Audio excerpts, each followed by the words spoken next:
Welcome to this walkthrough video from the Mqlrobot EAS channel. In this video, we'll explore the structure and logic of the TrendLine Plus EA designed using FXdreema, completely without coding. The goal of this EA is to automatically draw and trade based on custom trend lines with adjustable parameters to suit various strategies.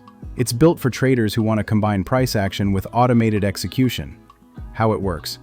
The EA begins by drawing two dynamic trend lines, one for buy signals and one for sell signals, based on two selected candle IDs from your settings, allowing you to control where the lines are anchored. Once the trend lines are plotted, the EA continuously checks for price breakouts above or below these lines. If price crosses above the buy trend line and there is no open buy order, the EA opens a buy position. Likewise, if price breaks below the sell trend line, a sell position is triggered.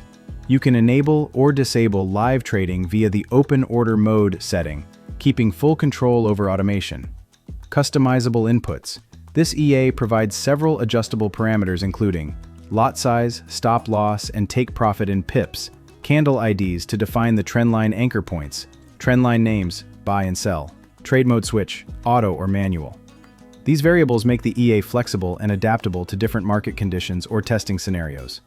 Before running this EA in a live account, we strongly recommend understanding how trend lines and breakouts work, reviewing your strategy's risk profile, backtesting the EA using 99.9% tick data for accurate modeling, running on a demo account to monitor behavior in real time.